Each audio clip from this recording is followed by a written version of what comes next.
Malo e tau lava ki he tua po. Tali pe ke pasi ai sapate.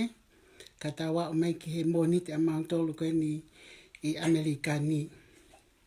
Ko whanga pe ngai whakatap ko toa pe ko whaiak tu i he eko uloa ki vitio. Pe talanga te etea o whai ki tua mama o atu. Kai lava ki whakahoko ai ki laivi ko eni. Whamalo ke o tua i tau, ke i tau hima ki tau tolu. A tau tolu e kau patoa o tau mui mui, he hala whanonga, pea mo e visone. Na e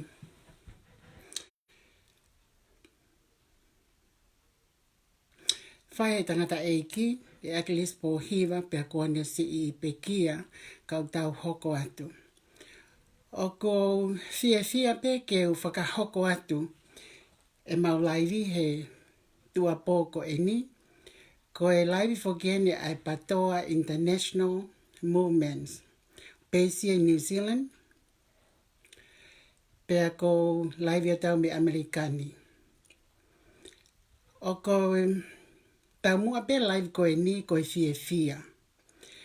Mo e whakamalo ke o tua, he ngahi tali lotu. E mau ngahi lotu tali he eiki. Ko hi he ko e mau tau mua, ke mau pou i ka kato, pe seti e te au, ai koa tini ki tonga. O tu unga i he toko hiva koe, ai o ku taulo tonga, no moia whafofonga, ai wahenga e hiva i tonga. Talope e mau ka mata, mo e mau nofo pe o lotua, ai toko hiva ko e ni, ke nau whakahoko e nau ngahi ngā we, ke au ki he whili o i ta ufo o. Neonga na iai e ngahi pe au, nai hake, pe ai me ngahi whetā aki, ka nai kai ke mau nofo mau tolu ia o Nei kei ke mau nofo ki mau tolu whakamamau i he ngahi mea ko ia. Nā mau whakamamau mau tolu he lotua ai toko taha ko toko toa pe. Mea se misika, pea moe toko walu ke he. O kāwai a māteni. Pea neongo ai ngahi mea ko toa pe ia o kuhoko. O kai ke mau nofo mau tolu whakasio, ai ngahi mea koe mi he tawhaaki koe. Ma ngahi mea mi he tawhaaki koe. Pe te mau nofo whakasio, ko hai o ku nau tāpalasia, mau ilo pe, mau lot kātoa pe kia nau tō. Lotu pe ke kau tāpalasia, pe te lotu pe ke whahinga koe, ai ko hoko ki ai, tau te fito, ke whakafofonga koe e taha. Mana kai pe ke mau tuatamaki mau tō luia, e iai hano whakamawahei, pe koe tuku ki tua.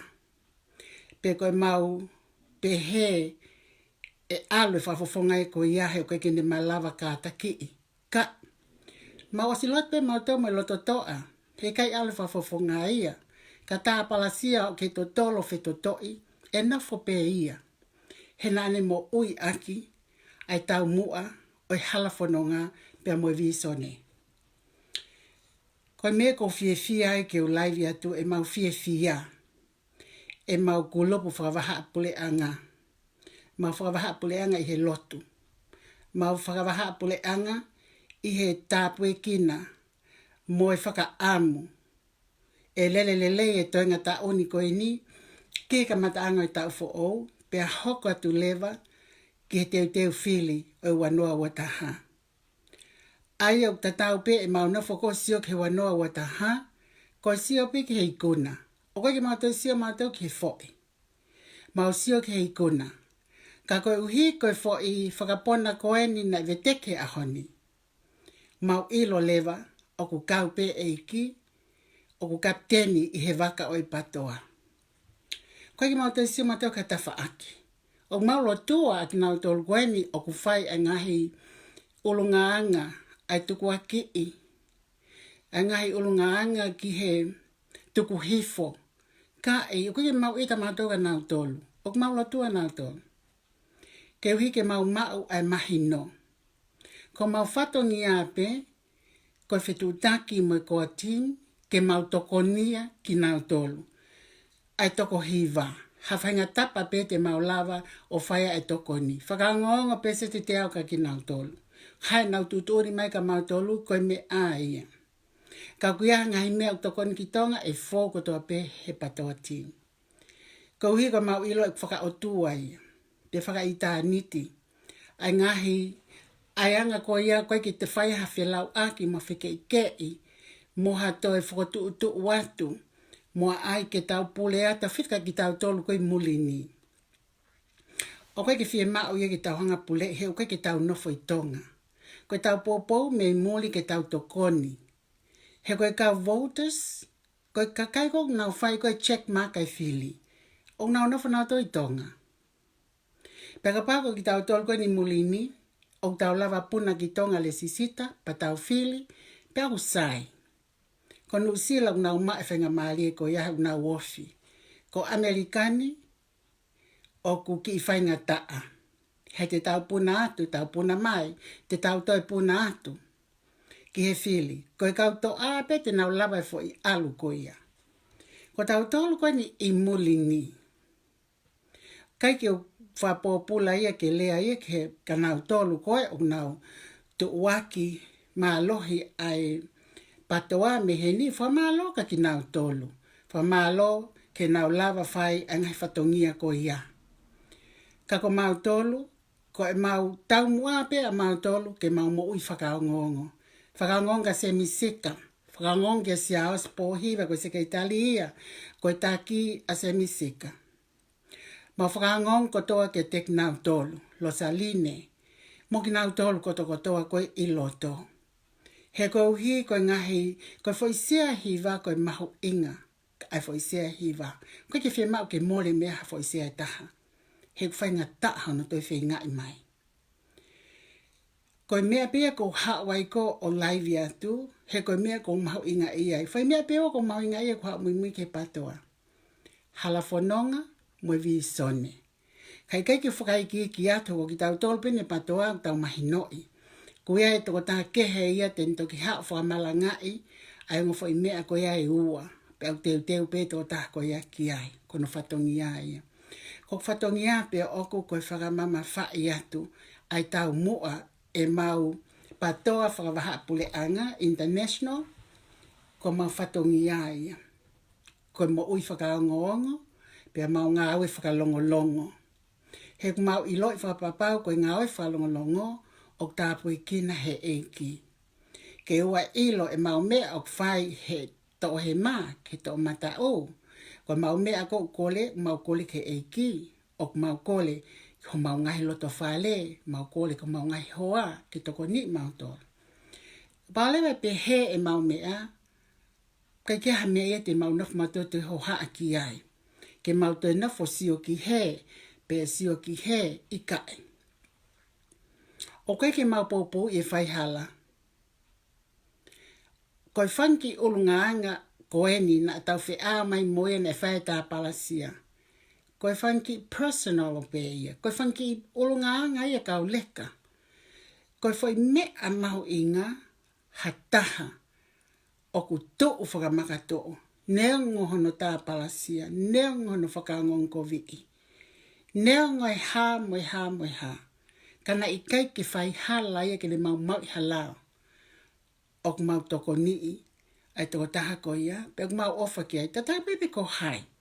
Ka toi hoko ki hataha, ko mau pōpou pe toko taha ko ia. Pōpou pe ke whoki pe ke loto a, whoki pe ke waka patoa. Ka oa pe ko hataha kune mau i halao. Mau i halao, o whikau aki mai pule anga. Hei kai ke mau pōpou ki ai. Te mau lotu. Ke ni mau hamahino, mangai tau tea whai koe ki ai. Koe anga whange tau nofo koe heni, a tau tolu tau te whito ki mulini. O ku tau hao ko pōpou koe ai patoa, i Facebook ka, i he talanoa telefoni e ngā chat room. Oku paupe ke mau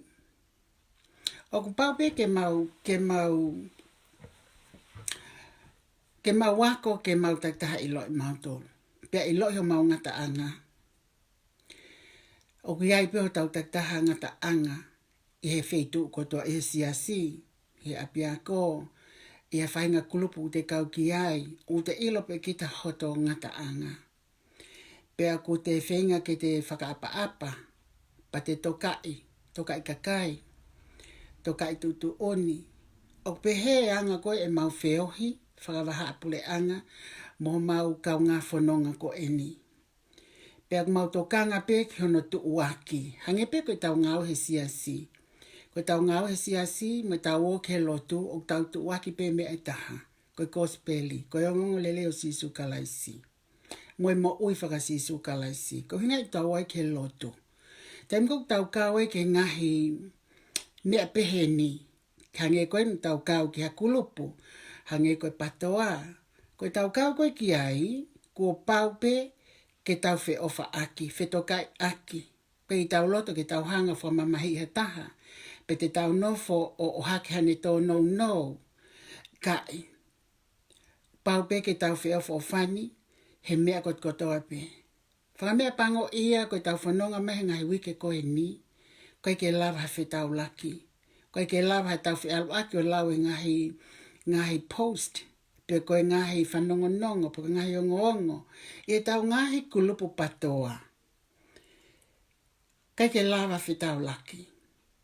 Kako mau tolu, koe mea pia ku mau tu ai, ko tu aki, ke mau tō kanga ki hala whanonga. Tō kanga ki he viso ne.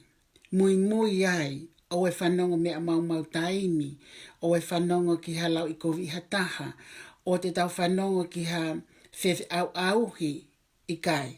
O kai ke mau pehe ki mau tolu.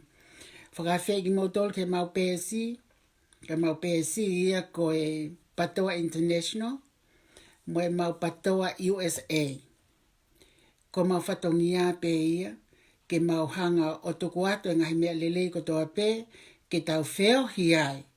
Ke he pe ke tau i kuna, i wanoa wataha ke hapule anga, ke tau lava o tokoni, o whai e whatongia to tonu koe, na tau mui mea ngai tau lahi, pe kia ngai pe kia, pe akai ke ngata koe ai, o kumawahea te whahinga to e huu mai, hau e kau hau fo o, te tau peheni pe ka oua lewa pe ko tau fo lau ki a whetu o. Ki whetu ko tau whenga ki ai. Pehe pe whakamalo, ko whakamalo a pe ko mautaki ka Michelle, po mee, i ene toko ni laika ki mātoro. Mau whakamalo ki a tui hapai, pehe ki a Sosh, pehe ki a Tautai Ulupano, mei tonga, koe tahai e maukau admins. Ko paea, ta ai whinau, pea pehe ki a tau wafu, Havili, pea Movaroli, Poniani. O ko whakamalo e mau whio fie. Koe te hame te mau whio he koe langa pe patoa. Sio ka hame te mau lawa ki tonga. Sio ka hame te mau lawa ki he eke ki he patoa team. Sio ka mau tolu kou kau ngā whanonga. Kaki mau te whima matua ke mau kau noa i hola whainga mea whakapese nolo. He whakaholo mui mo oi ia. Koe ke mau ita mātou ka tahte ni whakaanga mātou mau toko ni e whaihala. Koe kia whaihala i te mau toko ni i. Ka koe tāpalasia koe whanki ulungaanga, whanki mea i hiki pe ia. O mau mai mātou o whamawahi ki ai.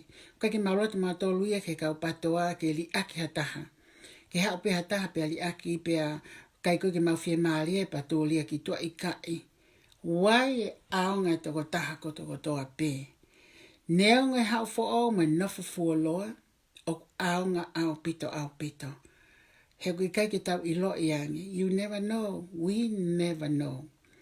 Ai ka kai ko ko mai ki loto, ka kai ko fie tokoni, ka kai fie po, mau inga ke tau toko lahi. He wai whahinga lava o ki tonga whili, wai whahinga ke nau lava.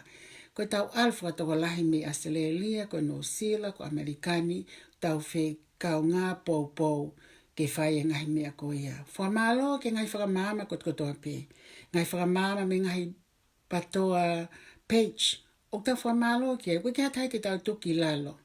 Ta tau ai pe ngahi mea o ku ha mata kai ke sai, o ku mau talanoa pe pangata pe a mau tolu. O koe ke toi whetohi aki holoi a toi tala tu ke koe uhinga o tau wā kovi ai, mo tau mo vete ai, koe tau whi whakahoko aki, koe ke sai. O whahano tā palasia tau tau me ngai ta whaaki meitu a. Ka koe kaka fumea ke tau nofo tau tolo whakamama wai, hange ko koe usu, kai, o ku tupe na tole ke na usu, hau kaka fuloko mea ia ka tau tolo.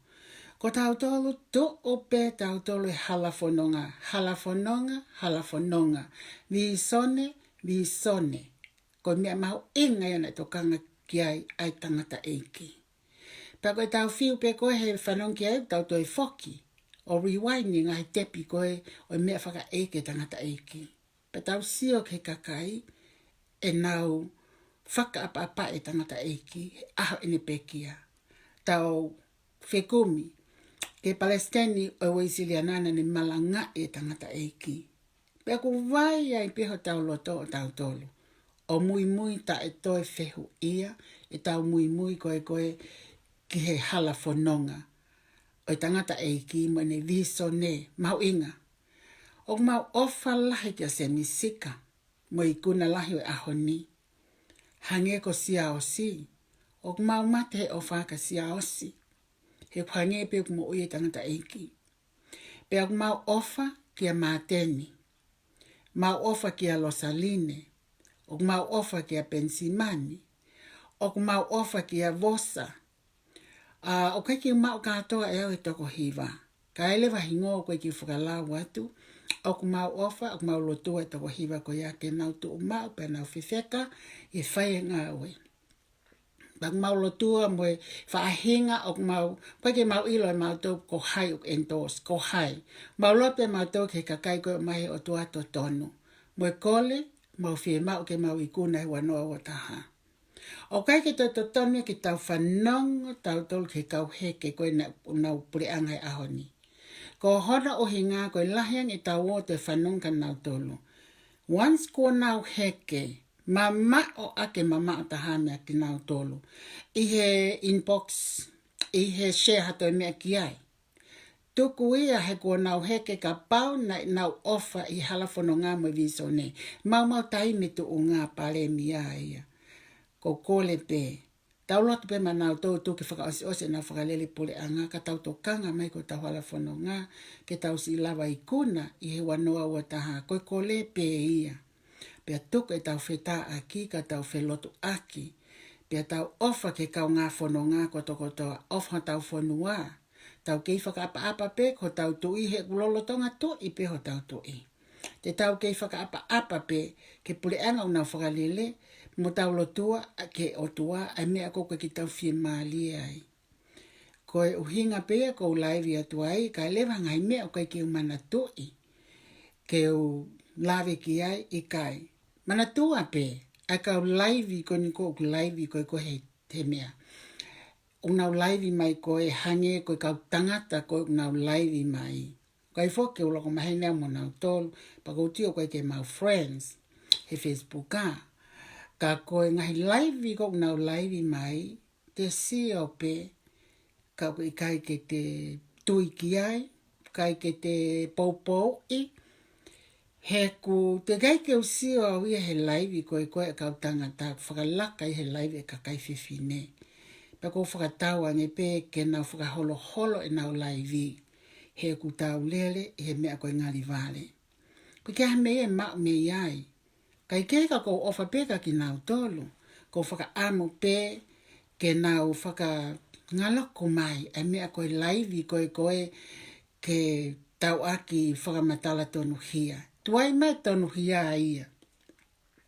Ko hai ngari kovi koe patoa pe taha. Koe fo hingoa koe patoa, pāti, te mokalati, o tu motu anga ofa. kai ke tau e fo hingoa ia ke tau whetakai he fo hingoa ko ia he ko talamai tau nofo ko tau whanua ko o tumotuanga ofa. Pena e hana o hinga na e hanga e akilisi o ai fo hingoa ko ia. He ko te sia wha mau ke fo hingoa ko e ngata ia ko e te toi ai hamia na mau e fo hingoa ko kui aki tau tolu. Ko ia o ko whakamalo ke tō tako tō tō ape ha o tau kaunga whanonga he patoa. Ko kore whamole mole atu me whine motu a koe ni. Na kuaha lea ia o ku tō hala atu ke kau mui mui. Ika o ko ofa tatau pe au ke tō tako toa. Ofa tatau pe ke tō tako toa. Kai ki te tokanga au ka me a ko tokanga pe au ia ke taunga unu whakataha mo tokoni ki tonga. Ko kai ki te hame ia mato mo ko atamai ko whai hala whanonga pe ma whai visone. E ke teke pe ai. Alu pe ai, whakangong pe ke koa timi, lotu pe ke tō tahako tō toa pe. Whakaamo pe ke hoko e tau ngāwe, o oe whakala ai sia tamaki, kai hoko e tau ngāwe koe whakakoloa. Kai ki ngata pe he tau teke patoa, pe whakoloa ko tau whanua ke masiwa me tu pausia. O tau tuwange pe tau tola whalelahi, tau nofo pe tau tola he tau ngai poini koe no tau nofo ai.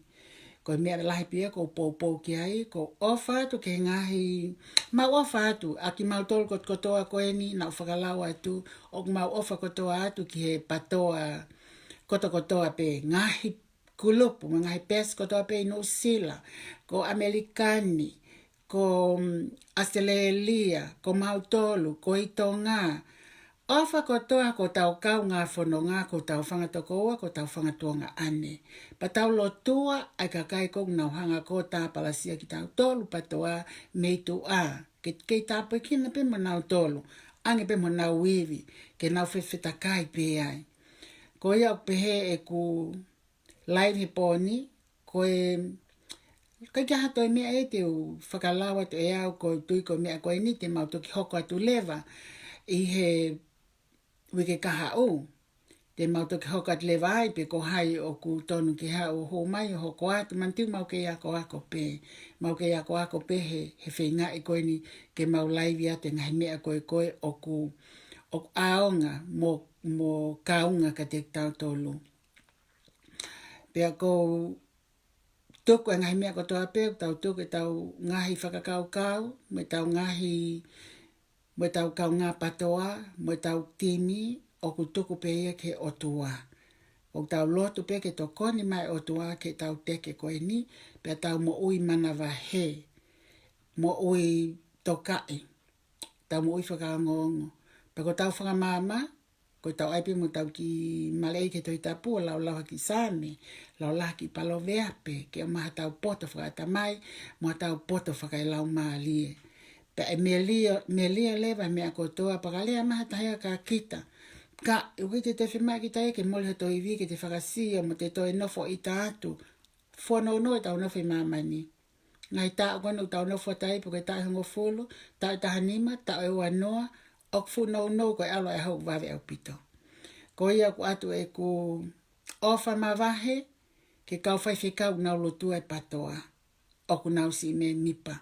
Honga au pito, si kakai o nau pousi lelei, pousi ngai mea ki tau wako ai, o whakamalo ia ki nau tolu i ngai kulupo. Whaka amu pe ke hanghe lau mare o tua, whaka nonga tau ngai loto, pea tau lotua e tau kau whakafofonga, ma kau whakafofonga, o hoi fua mai o tua, ke nau hoko atu, ke ua noa wataha. Ko tua o whaat ka te ki mautolu, hono kātoa o whaatu.